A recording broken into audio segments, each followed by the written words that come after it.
औज़ुबिल्लाहि मिनश्शैतानिर्रजीम बिस्मिल्लाहिर्रहमानिर्रहीम अस्सलामु अलैकुम वरहमतुल्लाहि वबरकातुहू। सूरह हूद है मेरे सामने और सूरह हूद की आयत नंबर 3 है, पारा नंबर 11 है और रुकू नंबर 17 है।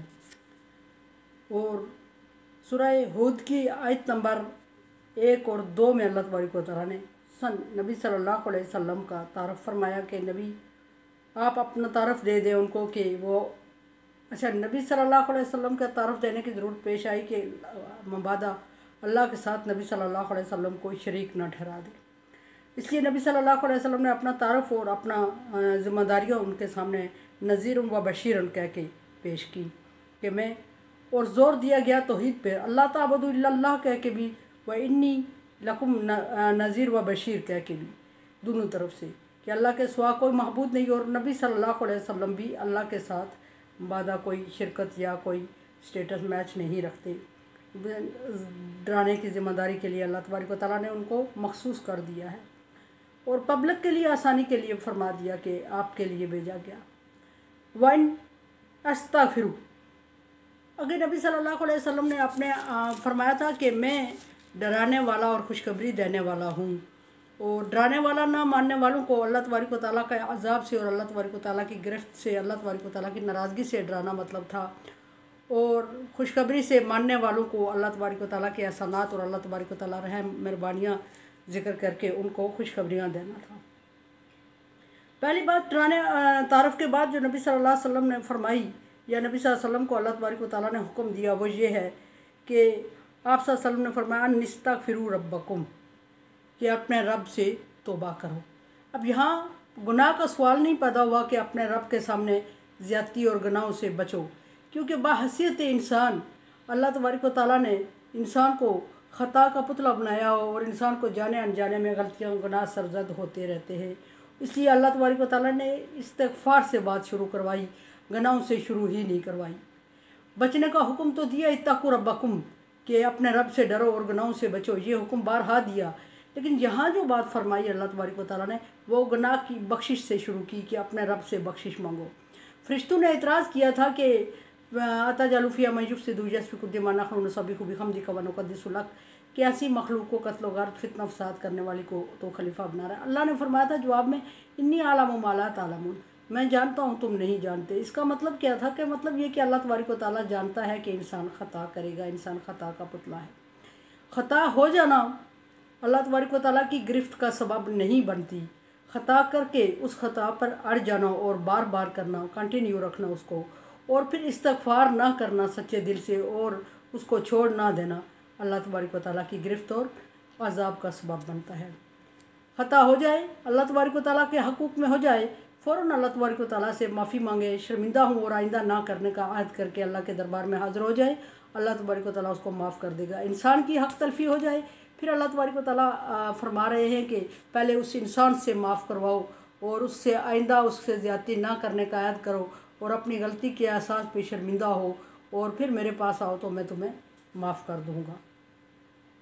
हमारे यहाँ रूटीन उल्टी है कि इंसान से बार बार करते रहते हैं ज़्यादतियाँ और एहसास तक नहीं होता इंसान की हक़ तलफ़ी करना और उसको दुखी करना, और एहसास तक नहीं होता, और ये होता है कि अल्लाह तबारक व तआला के हक़ूक़ की फिर भी हम कुछ पासदारी करते रहते हैं, जबकि अल्लाह तबारक व तआला ने ज़्यादा नाजुक और सेंसिटिव मसला इंसान के हक़ तलफ़ी बताया, इसलिए कि इंसान से किसी हद तक माफ़ करवाना अल्लाह की निस्बत बहुत मुश्किल है। वो किस तरह के अल्लाह तबारक व तआला रहीम है, करीम है, गफ़ूर है, वदूद है, शकूर है, अपने बंदों पर 70 माओं से ज़्यादा शफ़ीक है, और वो इंतज़ार में होते हैं कि बंदा गलती कर चुका है और गलती करने के बाद मुझसे इस्तिग़फ़ार करे और मैं उसको माफ़ करूं। लेकिन बंदों में ये क्वालिटी रहमान रहीम करीम गफ़ूर वदूद शकूर की नहीं पाई जाती, और बंदा कभी भी अपनी जो उससे हक़ तलफ़ी हुई होगी वो इग्नोर या माफ़ नहीं करता, और या फिर करता है तो उससे बहुत कोशिश करनी पड़ती है और तब जाके वो माफ़ करता है। दूसरी बात यह है कि अल्लाह तबारक व तआला हर जगह मौजूद है। अल्लाह तबारक व तआला फरमाते हैं अना अक़रबु इलैहि मिन हब्लिल वरीद, मैं शारक से भी ज़्यादा करीब हूँ। लेकिन बंदा हमारे पास मौजूद नहीं होता, अल्लाह तबारक व तआला शारक से करीब होने की हैसियत से जब भी उससे माफ़ी मांगे तो माफ़ कर देगा, और रहीम करीम गफूर वदूद होने की हैसियत से। लेकिन बंदा ना शारक से करीब है और ना रहीम गफूर वदूद और शुक्र है, सो बंदे से माफ़ करवाना बड़ा मुश्किल है।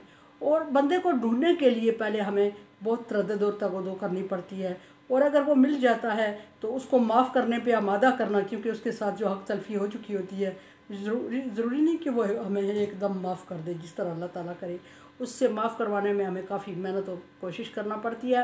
और तीसरी बात यह है कि हमें ज़रूरी नहीं कि बंदा मिले और हमें ऐसा माहौल मैसर हो कि हम उससे तौबा कर सकें। मैं भी कि किसी महफिल में हो, मैं भी ऐसी जगह पे हो, मैं भी अल्लाह तबारक व तआला हौसला ही ना दे हमें बात करने का, मैं भी उसको सलाहियत ना दे माफ़ करने की, तो कितने टाइम लगना पड़े। लेकिन अल्लाह तबारक व तआला इन सारे लवाज़मात से पाक है, उसके सामने सच्चे दिल से एक दफ़ा जब चले जाए तो फिर वो मौजूद भी होता है हर जगह, बंदे का इंतज़ार भी कर रहा होता है, पाया भी जाता है हर जगह, और माफ़ भी करता है। 70 माओं से ज़्यादा शफ़ीक़ अरहम राहिमीन है। सो इसलिए नबी सल्लल्लाहु अलैहि वसल्लम ने फरमाया यहाँ अपने तारफ़ के बाद कि अल्लाह तबारक व तआला से अपने गुनाहों की बख्शिश मांगो। गुनाह सरज़द होना इंसानी क्या कहना चाहिए, एक खसलत है कि हो ही जाता है, बचना चाहिए। तो लेकिन यहाँ इस्तिग़फ़ार से मुराद लिया गया कि अगर गुनाह कर चुके हो तो अल्लाह तबारक व तआला से माफ़ी मांगो। सुम्मा तूबू इलैही, इस्तिग़फ़ार करो और फिर उससे तौबा करो। यहाँ तूबू इलैही और इस्तिग़फ़ार को दो अलग अलग मानी में दिया गया है।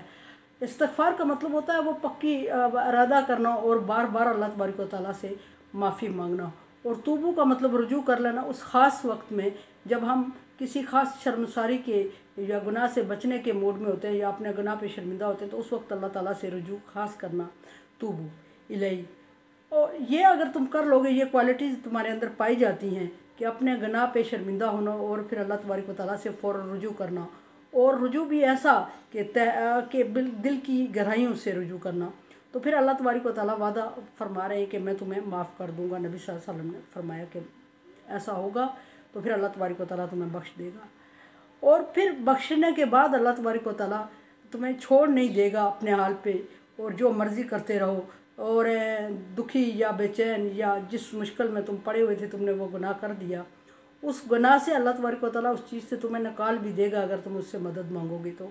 और अगली बात फरमाई कि युमत्तिउकुम मताअन हसना, और फिर अल्लाह तबारक व तआला यहाँ एक इस आयत में पोशीदा जो बात है कि अल्लाह तबारक व तआला के हक़ तलफ़ी करते हुए, अल्लाह तबारक व तआला के अहकाम की खिलाफ वर्जी करते हुए अगर उसके नाजायज़ ज़राए हासिल कर लिए हैं या नाजायज़ ज़राए से माल हासिल कर लिया है, या उसको कोई ऐसा ज़रिया इख्तियार कर लिया था जो उसको पसंद नहीं था, तो तौबा करें। और फिर अल्लाह तबारक व तआला नबी सल्लल्लाहु अलैहि वसल्लम फरमा रहे हैं कि फिर युमत्तिउकुम मताअन हसना, फिर अल्लाह तबारक व तआला अच्छा फ़ायदा इससे अच्छे ज़राए तुम्हें देगा जिन ज़रायों से तुम हासिल कर रहे हो। और दूसरा यहाँ मतलब ये भी है कि किसी चीज़ को जब तौबा की जाती है तो किसी चीज़ को परमानेंट छोड़ा जाता है। तो अगर तो ज़राए कोई हमारे ऐसे हैं जो अल्लाह को पसंदीदा नहीं हैं, और फिर हम पड़ जाते हैं कि हम तौबा करके इनको छोड़ते हैं, तो फिर हमारे हालात बहुत कशीदा हो जाएंगे, टाइट हो जाएंगे, फिर हम गुजारा कैसे करेंगे। ऐसे सूरत हाल में अल्लाह तबारक व तआला का ये हुक्म है, युमत्तिउकुम मताअन हसना, जिससे तुम ज़राए जो इख्तियार किए हुए हो इससे कहीं अच्छे ज़रिए अल्लाह तबारक व तआला तुम्हें देगा और तुम्हारे लिए आसानी करेगा।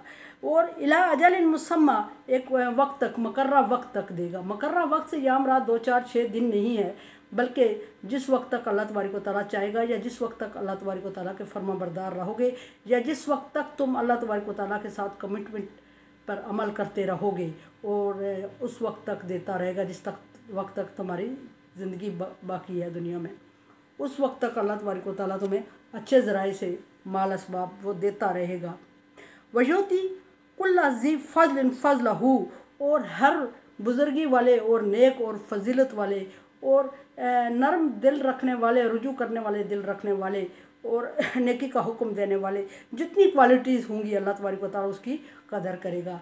जिस नीयत से, जिस खलूस से, जिस आजिज़ी से और जिस खुशू और खुजू से उसने अल्लाह की तरफ रुजू किया, उसी के मुताबिक अल्लाह तबारक व तआला उसको देगा, कदर करेगा। ज़ी फ़ज़लिन फ़ज़लहू, कि हर फजल करने वाले, फजीलत करने वाले, यानी बढ़ा चढ़ा के माफ़ी मांगने वाले, खुशू और खुजू इख्तियार करने वाले और ज़्यादा पाकदामनी इख्तियार करने वाले और अल्लाह तबारक व तआला के साथ की हुई कमिटमेंट पर पूरा उतरने वाला, जितना जिस कदर ज़्यादा होगा उस कदर अल्लाह तबारक व तआला उसके माल में और उसकी कदर भी ज़्यादा करेंगे, यानी कुछ असासात भी ज़्यादा देंगे, दुनिया में माल दौलत से भी नवाजेगा और इज़्ज़त और मर्तबा भी देगा। और जितनी इज़्ज़त और मर्तबा उसकी पहले था, जो काम अल्लाह का पसंदीदा नहीं था, उससे कहीं बढ़ के फजीलत अल्लाह तबारक व तआला पसंदीदा होने पर उसको दे देगा। वैन तो वल्लाउ फ़इन्नी अखाफु अलैकुम, और अगर मेरी बात मान लेते हो तो फिर अल्लाह तबारक व तआला इन वादों के हक़दार हो, यानी अल्लाह तबारक व तआला दुनिया में भी तुम्हें अच्छा देगा और आखिरत में भी अच्छा देगा और पिछले गुनाहों को बख्श देगा। और पिछले गुनाहों को बख्शने के साथ जिसको चाहेगा, जिस नेक नियत नज़ीदुल मुहसिनीन, जितने मोहसन या अच्छे तरीके आसान तरीके से वो तौबा करेगा, इस्तिग़फ़ार करेगा, रुजू करेगा, उसके स्टेटस के मुताबिक अल्लाह तबारक व तआला उसको देंगे, उससे ज़्यादा भी करेंगे। वो इंसान के खुशू और खुजू पे डिपेंड करता है कि किस कंडीशन में, कितनी मुश्किल में उसने छोड़ा, कितने मुश्किल हालात में उसने बुराई को छोड़ा और कितनी मुश्किलात पेश आई उसको अच्छाई को फॉलो करते हुए, कितनी मुश्किल पेश आई उसको अपने वो ग्रोह को छोड़ते हुए, और किन मुश्किल हालात में उसने अल्लाह तबारक व तआला के अहकामात के ताबे किया अपने आप को। उतनी जितनी मशक्क़त उसने की है, उसी जितनी उसकी नीयत थी उसी के मुताबिक अल्लाह तबारक व तआला देंगे हर किसी को।